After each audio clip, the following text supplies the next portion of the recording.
최고의 훈련은 예배 훈련이죠. 그러니까 또 예배에도 함께 할 수 있기를 바라고요.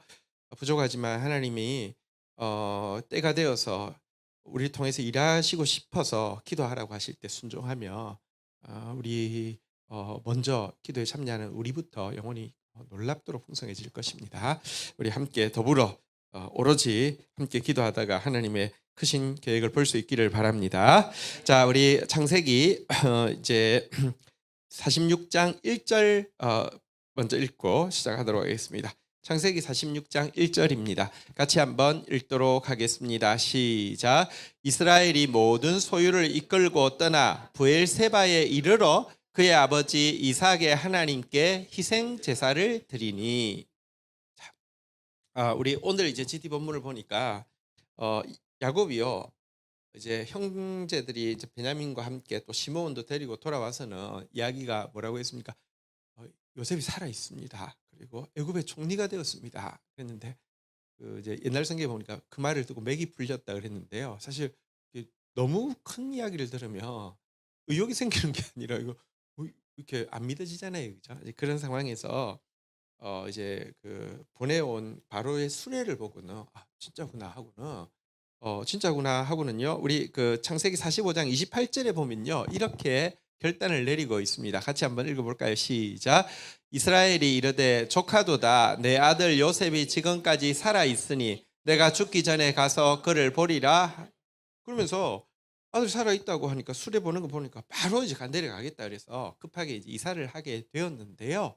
자, 그런데 이사를 지금 이제 온 가족을 데리고 이사를 하고 있다가 1 절에 보니까 모든 소유를 이끌고 이제 떠났습니다.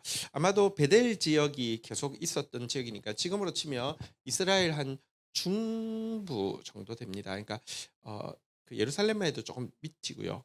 꽤 멉니다.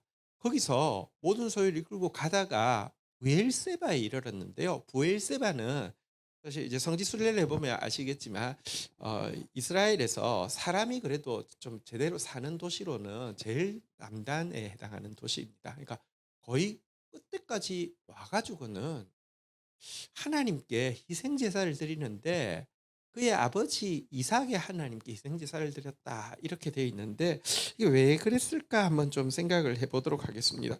그러면 덜컹 내 아들 요셉이 살아 있어. 빨리 가자. 내가 언제 죽을지 모르니까 죽기 전에 봐야지 하고 이제 출발을 했습니다. 옛날에는 사실 오래 걸리잖아요, 가는데. 근데 가면서 '내가 너무 경솔하게 결정 내린 거 아닌가.' 하는 두려움이 그에게 분명히 임했습니다. 왜냐고 하면 가나안 땅이 하나님이 약속하신 땅이잖아요. 그죠? 두 번째, 조상 때의 일로 돌아가 보면 아브라함 같은 경우는 기근 때에 저기 뭐랄까요? 애굽에 내려갔다가 아내를 앗았다가 다시 찾았잖아요. 그죠? 또 이삭도 기근이 있어서 너무 큰 기간이 있어서 이 가나안 땅을 떠나서 이집트 땅으로 내려가려고 아마 이 브엘세바 요까지 내려왔을 때 하나님이 그 밤에 나타나셔서 뭐라고 이야기했습니까? 창세기 26장 2절 한번 읽어 볼까요? 창세기 26장 2절 같이 한번 읽도록 하겠습니다. 시작. 여호와께서 이삭에게 나타나 이르시되 애굽으로 내려가지 말고 내가 내게 지시하는 땅에 거주하라. 내려가지 말라고 그랬어요. 그리고 결국 또 이삭은요. 성경에 굉장히 자주 안 등장해요. 굉장히 짧아요. 아브라함 이야기 길고요. 이삭 샌드위치처럼 되게 짧고요. 그다음에 또 야곱 이야기 엄청 길어요. 근데 짧다고 비중이 없는 게 아니라 이삭은 진짜 좀 약간 스펀지 같은 분이세요. 그러니까 하면 시키면 그냥 예 하고 그냥 그걸로 끝이에요. 뭐 별로 뭐 갈등이 없어요. 그래서 짧아요. 근데 그랬더니 그 해에 하나님이 100 배를 거두게 하셨어요. 진짜 기근 때인데 기근이 너무 심해서 내려가려고 그랬는데 하나님 내려가지 말라니까 예 했더니 100 배를 거두는 그런 일이 있었죠. 그러니까 이런 것 생각할 때 특별히 자기 아버지 이삭의 하나님 애굽에 내려가지 말라고 했는데 자기 아들 살아 있다고 하니까 덜컹 난 내려가겠다. 빨리 가자." 이래 가지고 갔던 것이 베르세바에 이르러서는요. 이게 도저히 인제 여기 지나면 인제 애굽으로 내려 들어가는 것이니까 계속 마음에 좀 찜찜했던 것 같아요. 그래 가지고 이제 뒤늦게나마 하나님의 뜻을 알고 싶어서 그곳에서 예배를 드렸다 이렇게 생각할 수 있습니다. 자, 그런데 다시 1절 오늘 본문 1절 띄운 상태에서요. 이랬으면 훨씬 더 좋았겠죠. 이제 그 저기 뭐랄까 아들이 총리됐다는 거 못 믿다가 이 수레복으로는 믿었잖아요. 우리도 사실 그런 거 필요해요. 하나님의 크신 역사 잘 다 못 믿어요. 하지만 뭐랄까 눈에 보이는 뭐 표적이 있어야 돼요. 그죠? 손바닥만한 구름이라도 보여야 돼요. 그런 거 맞는데 딱 그게 보였을 때 '내려가자.' 이게 아니라 하나님 앞에 먼저 감사하고 또 하나님 이 지금 이 놀라운 소식을 들었는데 "어떻게 하는 것이 하나님 뜻입니까?" 묻고 했으면 얼마나 내려가는 내내 뭐랄까요? 얼마나 당당하고 기뻤겠어요. 그죠? 근데 이 브엘세바 다시 말해 끝에까지 오려고 하면 상당히 걸렸을 거예요. 그 걸릴 때까지 계속 마음으로 찜찜하게. 근데 자녀들 앞에서 한 말은 있고 또 요셉은 보고 싶고 그래서 뭐 계속 찜찜한 마음으로 가다가 도저히 안 돼서 브엘세바에서 아마 희생 제사를 드린 것 같은데요.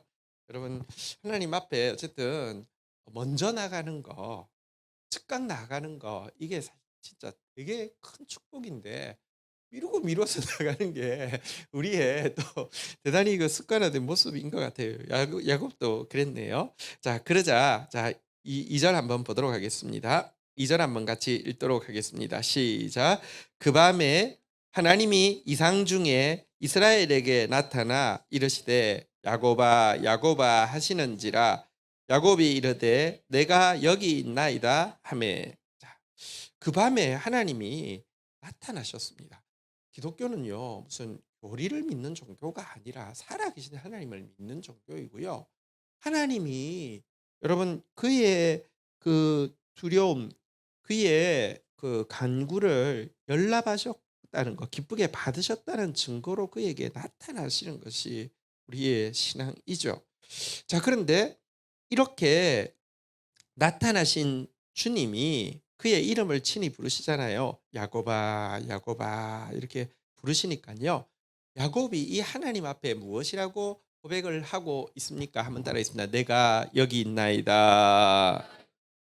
내가 여기 있나이다. 이렇게 이제 고백을 하고 있는데요. 먼저 이 표현부터 조금 한번 살펴보도록 하겠습니다. 그리고 사실 우리가 지금 이제 다음 세대 교회가 기도가 많이 부족합니다. 진짜 이제 기도할 때가 되었습니다. 특별히 하나님 쓰고 싶은데 기도가 부족해서 마음은 원이지만 육신이 약해서 내 힘, 내 능력까지 워낙 안 되는 것인데 기도하면 할 수 있는데 기도하지 않아서 안 되면 안 되겠죠. 근데 사실 한국 교회 전체가 기도가 굉장히 약합니다. 평신도 기도가 어 얼마 하느냐 해 보니까 평균 10 분이 안 돼요, 하루에. 사역자들도 평균 20 분이 안 된다고 해요. 기도를 잘 안 해요. 근데 기도를 왜 하지 않느냐에 대단히 중요한 이유 중에 하나가 기도가 무엇인지에 대해서 제대로 인지하지 못하기 때문에 그렇습니다. 그러니까 예를 들면 기도를 도깨비 방망이처럼 생각을 해서 초신자 때 막 기도하면 돼 해서 했는데 또 절침에 되는 일도 있었는데 좀 지났으면 또 기도해도 안 되기도 하고 또 기도 안 하는데 또 잘 되는 사람 보면 이게 뭔가 싶기도 하고 뭐 어쨌든 기도에 대해서요 정확한 인지가 없기 때문에 어느 순간부터 기도가 잘 안 하는 경향이 있습니다. 그래서 우리 기도 생활이 계속되어지기 위해서는요. 기도가 무엇인지에 대해서 정확하게 인지할 필요가 있는데 기도가 무엇인지를 가장 잘 보여주는 표현이 한번 따라있습니다. 내가 여기 있나이다. 여러분 옛날에 뭐죠? 저기 그 세바스찬을 부르면 이제 주인이 세바스찬을 부르면 옛날에 집사들이 다 있었잖아요, 그죠? 집사들이 제일 중요한 역할은 집사는 뭐 예를 들면 머리도 좋아야 되고 또 정직성도 있어야 되고 하겠지만 집사의 제일 중요한 덕목은 주인이 부를 때 세바스찬 했는데 세바스찬이 답이 없어요. 삐삐를 쳐도 안 되고 그러면 안 되는 거잖아요. 있어야 되잖아요. 그죠? 근데 이제 세바스찬이 "내가 여기 있다는" 그러니까 세바스찬 부를 때 "부르셨습니까?" 이게 이제 말하자면 "내가 여기 있나이다." 이 표현 이게 기도의 제일 중요한 의미라는 것입니다. 사실 예수님께서 제자들을 부르신 이유가요. 이 12를 세우셨으니 이는 자기와 함께 있게 하시고라고 하면서 제자를 부른 제일 중요한 이유는 뭘 다른 막 너희들 막 정직해야 돼. 너희들 막 지혜로워야 돼. 능력 있어야 돼. 이 모든 것보다 더 중요한 것은요. 함께 있는 거. 함께 있고 싶으셔서 부르셨고요. 예수님이 이런 말씀을 하셨어요. 요한복음 22장 26절 한번 볼까요? 요한복음 12장 26절 같이 읽겠습니다. 시작. 사람이 나를 섬기려면 나를 따르라. 나 있는 곳에 나를 섬기는 자도 거기 있으리니 사람이 나를 섬기며 내 아버지께서 그를 귀히 여기 한번 따라하겠습니다. 나 있는 곳에 나를 섬기는 자도 거기 있으리니 함께 하려고 불렀습니다. 여러분, 함께 한다는 거는 예수님 계신 곳에 함께 있는 것입니다. 거기 있는 것. 이게 주님이 우리를 부르신 목적이고요. 사실 우리를 창조하신 목적도 마찬가지입니다. 하나님이 함께 하고 싶어서 우리를 창조하셨거든요. 하나님 계신 곳에 우리도 함께 있게 하는 것이 하나님의 목적입니다. 그러니까 내가 여기 있나이다. 이 고백이 사실은 기도고요. 그런 점에서 사실 기도는 위대한 일을 성취하기 위해 필요한 수단이 아니라 기도 그 자체가 위대한 일이라 그랬는데 다시 이야기합니다. 왜 기도하다가 안 하느냐? 수단인 줄 알았어요. 도깨비방망이인 줄 알았고 초창기에는 또 기도 응답이 잘 되는 편이에요. 애기들 떼쓰면 부모님 웬만하면 다 져주잖아요. 근데 어른 돼서도 떼쓴 청소 뭐 이렇게 한 20살 됐는데 30살 돼서 떼쓰면요. 그거 받아주면 안 되잖아요. 그죠? 근데 계속 도구인 줄 알아요. 아니요. 기도는 위대한 일을 성취하기 위한 도구가 아니라 기도 자체가 위대한 일입니다. 왜냐고 하면 하나님이 함께하고 싶어서 부른 사람, 당신 계신 곳에 언제나 함께하는 일. 여러분 한번 보세요. 정말 별것 아닌 세상 통치자도 누구를 항상 부르고 싶고 항상 같이 있고 싶으면 그 자체가 위대한 사람이 있잖아요. 그죠? 근데 하나님이 함께하고 싶고 하나님이 나 있는 곳에 너도 있어라고 이야기하는 거. 그래서 하나님이 부를 때마다 내가 여기 있나이다라고 고백할 수 있는 것. 이 자체가 위대한 것이라는 것입니다. 여러분 그런데 사실요. 우리가 이 내가 여기 있나이다가 잘 안 되죠. 사실 오늘 야곱도요. 끝까지 저기 브엘세바까지 내려가서는 결국은 희생 제사를 드렸잖아요. 그죠? 잘 안 되잖아요. 그죠? 근데 그건 또 왜 그럴까? 내가 여기 있나이다가 왜 잘 안 될까요? 사실 그거 자체가 사실 우리의 죄성이라고 할 수 있습니다. 여러분 아담과 하와를 하나님께서 창조하셨을 때 주께서 동산에 찾아오셨다라고 되어 있는데 항상 찾아오셨겠죠. 아담아 뭐라고 했겠어요? 저 여기 있어요. 뭐 이랬을 텐데 범죄하고 나서 하나님이 아담아 하고 찾아오셨잖아요. 그죠? 그때 여러분 그가 숨었다가 숨어 있는 데가 찾아오시니까 내가 벗었으므로 숨었나이다 이렇게 이야기하잖아요. 그죠? 내가 여기 있나이다가 잘 안 돼요. 범죄하고 나면요. 하나님으로부터 피하고 싶고 숨고 싶지 하나님 앞에 있고 싶지를 않은 거예요. 어 여러분 근데 우리 또 이렇게 생각할 수 있지 않습니까? 하나님은 무슨 뭐랄까 왕놀이 하는 것도 아니고 우리 바쁜데 하나님이 "지어나." 부를 때마다 "아 제가 여기 있습니다." 이러기를 왜 원하실까요? 왕놀이 하고 싶어서 그럴까요? 사실 그게 아니에요. 하나님 우리 사랑하셔서도 그러시지만 하나님께서 성경에 보면요. 이렇게 이야기하고 있습니다. 이사야서 58장 9절에 보면 이런 말씀이 있습니다. 한번 볼까요? 58장 9절 같이 한번 읽도록 하겠습니다. 시작. 내가 부를 때에 나 여호와가 응답하겠고 내가 부르짖을 때에 내가 여기 있다. 한번 따라하겠습니다. 내가 여기 있다. 우리가요. 하나님이 지어나 지어나 볼 때 내가 여기 있나이다. 이 고백을 듣고 싶어 하는 이유는 왕놀이 하고 싶어서가 아니에요. 별일 아니야. 가. 검사해 본 거야. 지어나 내가 여기 있나이다. 가. 사무엘이 저기 하나님 부르셨을 때 사실은 이제 그 엘리는 뭐 영적으로 잠들어 있고 아무것도 몰랐잖아요. 그죠? 그런데 사무엘이 부를 때마다 내가 여기 있나이다 하고 엘리한테 갔잖아요. 그죠? 아닌데 왜 그러고 그랬는데 하나님은 그런 분 아니세요. 하나님이 왜 우리에게 내가 여기 있나이다를 라는 고백을 듣기를 원하시느냐? 하나님께서 내가 여기 있다라고 우리에게 이야기해 주고 싶어서 우리에게 응답하시고 우리에게 역사하시고 우리에게 당신이 아버지심을 드러내시고 정말 보십시오. 온 세계가 지금 온 세계가 전부 막 죄로 막 진짜 엉망입니다. 정의가 어디 있습니까? 공의가 어디 있습니까? 혹은 평화가 어디 있습니까? 그런데요, 이 세상 가운데 위대한 하나님 나라를 이루실 터인데요. 사실 하나님이 우리한테 내가 여기 있나이다를 듣고 싶은 이유는 우리가 성장하여서 그 하나님 앞에 하나님 나라를 구하고 나갈 때 내가 여기 있다. 내가 여기 있다라고 이야기하면서 우리에게 돕기 위함입니다. 이 역대하 7장 16절에 보면 이런 말씀이 있어요. 우리 같이 한번 읽어 볼까요? 같이 한번 읽겠습니다. 시작. 이는 내가 이미 이 성전을 택하고 거룩하게 하여 내 이름을 여기 영원히 있게 하였습니다. 내 눈과 내 마음이 항상 여기 있으리라.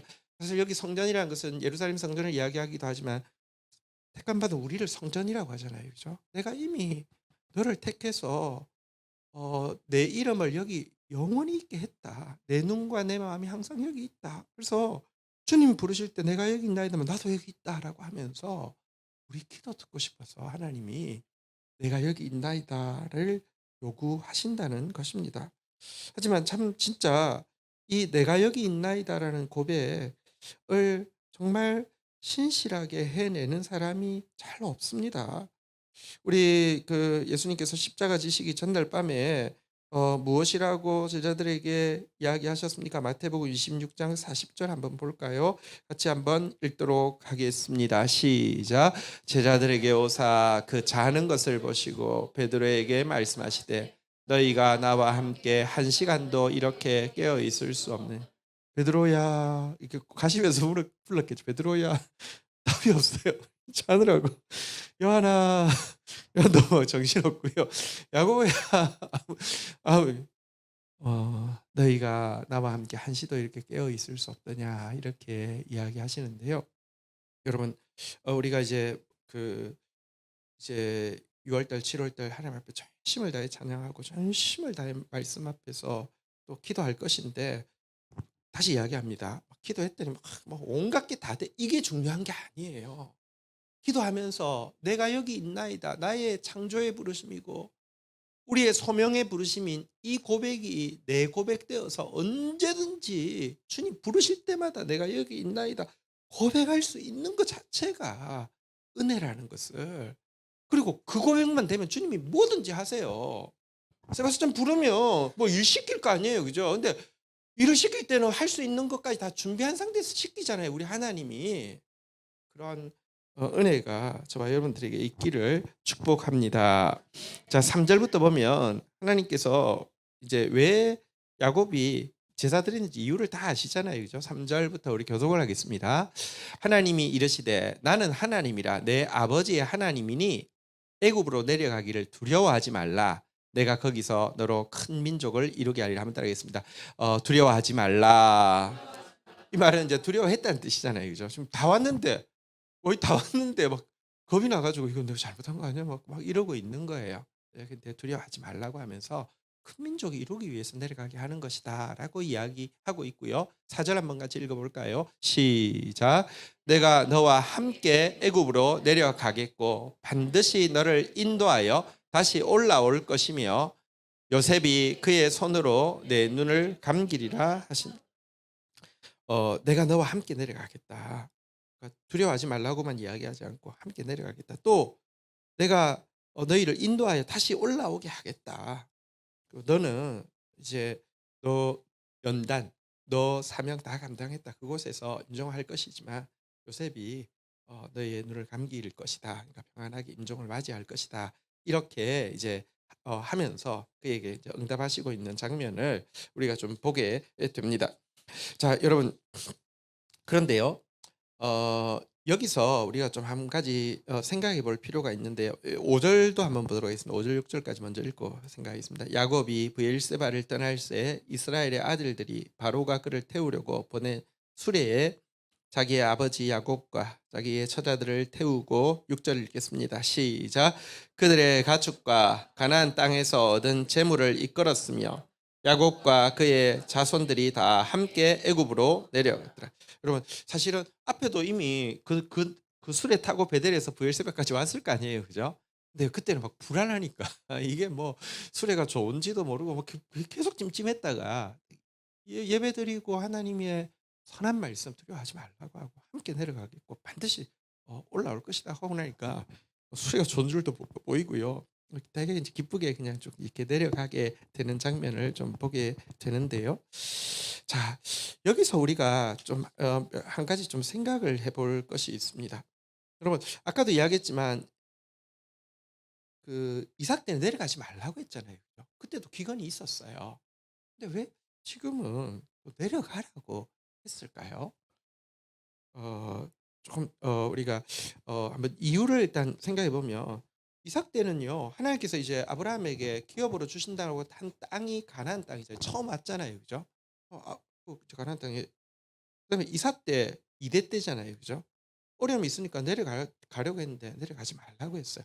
야곱도 결국은 가나안 땅에 돌아와서 사실 이제 임종은 애굽에서 했지만 거의 평생을 이제 가나안에 있었잖아요. 그죠?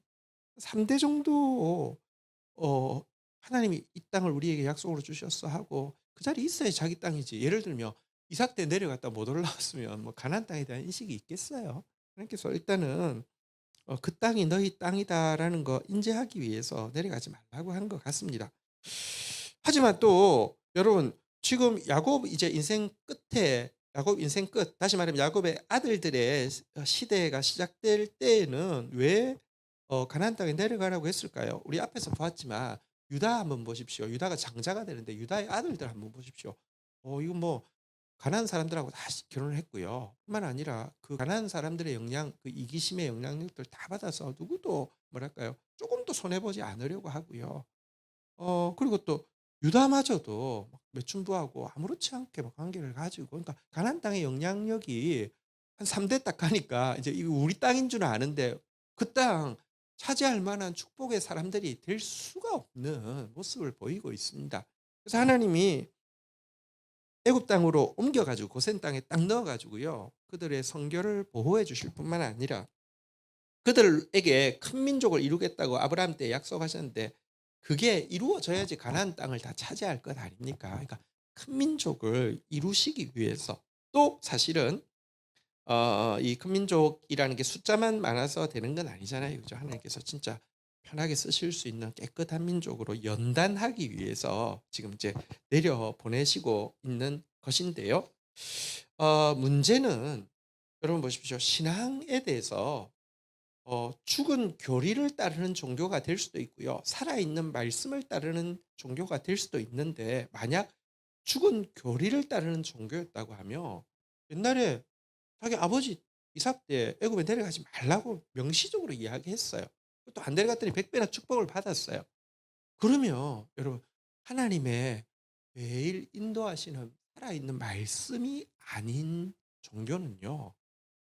그 과거 그것 때문에 그게 하나의 도그마가 되어지면요. 못 내려갈 뿐만 아니라 계속 그 두려움을 내려가도 막 지금 현재 막 아들도 너무 보고 싶고 기근도 너무 심하니까 내려가도 계속 죄책감 막 두려움이 사라질 수가 없어요. 근데 많은 사람들이 신앙생활을 하는데요. 거의 죽은 교리를 따르는 종교로서 신앙생활을 하지 살아있는 하나님의 말씀을 따르는 신앙생활이 뭔지를 거의 모르고 있습니다. 여러분 물론 과거에 하신 말씀도 하나님 말씀이잖아요. 그죠? 지금 하시는 말씀도 하나님 말씀이잖아요. 근데 말씀이 어떻게 틀려요? 내려가지 말라고 했다가 내려갔다가 하나님 이상한 분이신가요? 그게 아니라 살아있는 대화에는요. 여러분 보십시오. 궁극적인 인도가 있고 과정에서의 인도가 있죠. 한번 생각해 보십시오. 가나안 땅을 주시겠다라는 것은 궁극적인 인도인데 그 가나안 땅을 차지할 만큼 거룩한 민족이 되게 하고 가나안 땅을 차지할 만큼 힘 있는 민족이 되게 하기 위해서 애굽으로 내려가는 거 이거는 궁극적인 목표에 위배가 되는 게 아니잖아요. 그죠?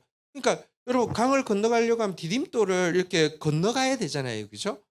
이런 인도가 있다는 거예요. 예를 들어 한번 보세요. 하나님이 우리를 향한 생각은 평강이라 그랬어요. 근데 이건 맞지만 하나님 우리를 인도해 가시는 과정에서 항상 평강만 있나요? 교리로서 하나님이 우리를 인도하는 거 평강이야 했는데 신앙생활 제대로 하려고 했더니 막 시험이 다가와요. 그러면 이 교회가 이상한가 봐. 이 뭐 목사가 영력이 없나 봐. 이러기가 보세요. 평강이라는 것은 궁극적인 하나님의 인도가 맞아요. 천국은 평강이 샬롬이 완전히 이루어지는 곳이니까요. 근데 참된 평강을 주기 위해서 여러분 보세요. 내 안에 지금 암세포가 있는데 자꾸 이렇게 뭐랄까요? 그 아까진키 이런 거 발라주면 안 되잖아요. 그죠? 수술을 해야 되잖아요. 근데 수술은 평강이라면서 "이거 왜 칼을 대요?"라고 이야기하는데 진짜 평강을 주기 위한 과정에서의 인도잖아요. 그죠? 그러니까 말씀을 들으면 살아있는 하나님의 말씀을 들으면 교리가 아니라 말씀을 들으면 여러분 과정에서의 인도도 다 이해되지 않아도 주님이 과정에서 주님이 하신 말씀이 분명하면 두려워하지 말라고 하면 두려워하지 않으면 돼요. 내가 함께 가겠다고 하면 의지하면 돼요. 큰 민족 되게 하시겠다고 하면 신뢰하면 돼요. 이렇게 따라가면 궁극적인 소원의 한국까지 인도하시는데 이게 없으면 그냥 교리로서 근데 굉장히 많은 사람들이 하나님 살아있는 말씀을 거의 경험하지 못하고요. 그러니까 결국은 가지고 있는 어떤 교리적인 지식 이거 외에는 없고요. 그걸 악용하는 목회자가 교리적인 지식 나머지 외에 나머지 것들은 전부 자기 마음대로 좌지우지하면서 이끌고 있는데도 전혀 분별이 안 되니까 그냥 맹신하고 따라가는 경우가 너무 많거든요. 어쨌든 여러분 신앙생활은 죽은 교리를 따르는 것이 아니라 살아있는 말씀을 따르는 것이라는 것을 우리가 좀 알 필요가 있습니다. 여러분 사실 이렇게 해서 이제 내려가게 된 인원이 거기 이제 오늘 본문에 보면 나오는데요. 시간 관계상 이제 다 보지 않고 한 절만 좀 보면은 여기 몇 명이 가나안 땅에 내려갔다라고 이야기를 하고 있습니까? 25절 한번 볼까요? 같이 한번 읽도록 하겠습니다. 70명인데 왜 7명이 예, 70 왜 27 예, 25 예. 27절? 27절 한번 띄워 주실래요? 내가 잘못했나 봐요. 예. 예, 같이 한번 읽도록 하겠습니다. 시작. 애굽에서 요셉이 낳은 아들은 두 명이니 야곱의 집 사람으로 애굽에 이른 자가 모두 70명이었더라. 그래서 이제 우리가 오늘 이제 밑에 본문은 70명 명단이 나오는 겁니다. 그러니까 그 70명이라고 쓴 이유에 대해서도 나와요. 여러분 몇 명이 총 내려갔을까요? 정확하게는 75명입니다. 사도행전에 75명이라고 딱 명기가 되어 있고요. 근데 성경 여기도 보면 이렇게 표현이 딱 그게 틀리지 않았다는 것을 좀 이야기하고 있습니다. 보면 쭉 이제 내용상에 보면 야곱 포함해서 레아가 낳은 자손이 33명인데요. 그리고 실바가 낳은 자손 16명, 그리고 라헬이 낳은 자손이 애굽에 내려가 있는 이미 요셉과 그의 아들 므낫세 에브라임 포함해서 14명, 피라가 낳은 자손 7명 해서 총 70명. 이 숫자가 맞거든요. 자, 그런데 여기다가 만약에 그 이제 밑에 구절에 보면 만약에 인솔하는 야곱과 그리고 애굽에 내려가 있는 요셉과 그의 두 아들을 제외하고 나면 3명을 제외하고 나면 66명이다 이렇게 이야기하고요. 근데 여기에는 아내가 포함되어 있지 않다라고 이야기를 하고 있어요. 그래서 아내와 딸이 포함되어 있지 않다라고 이야기를 하고 있어요. 그래서 아내와 야곱의 아내와 야곱의 딸까지 포함하게 될 경우 75명이다 이렇게 되는데 어쨌거나 좀 두 가지를 볼 수 있는데요. 왜 70이라고 맞췄냐고 하면 지금 하나님께서 애굽으로 인도하시는 것이 그의 완전한 계획 속에 있다는 것을 강조하기 위한 숫자이고요. 또 한 가지 참 놀랍지 않습니까? 하나님께서 아브라함을 부르실 때 큰 민족 이루시겠다고 약속하셨잖아요. 몇 년 흐른 줄 아십니까? 지금 이제 가나안 땅으로 그러니까 애굽 땅으로 내려갈 때가 215년 지났어요. 215년 지났는데 자손 숫자가 70명이면요. 많은 거예요? 적은 거예요? 엄청 적은 거예요. 요즘도요. 그 자손 우리 우리 집안 한번 다 모인다 하면 이것보다 더 모이는 집도 많아요. 그러니까 좀 시골에 막 이런 데들은요. 근데 215년 지나 가지고 70명이다. 진짜 엄청 적잖아요. 그죠? 이거 보면 한 가지 우리가 좀 알 수 있는 것은 하나님이 이제 이들을 축복의 민족으로 축복의 통로로 삼겠다고 이야기하시고 큰 민족 되게 하고 전 온 세계가 그들을 통하여서 복받겠다고 하셨지만 사명이 클수록 얼마나 다져서 만드는지를 잘 알 수 있습니다.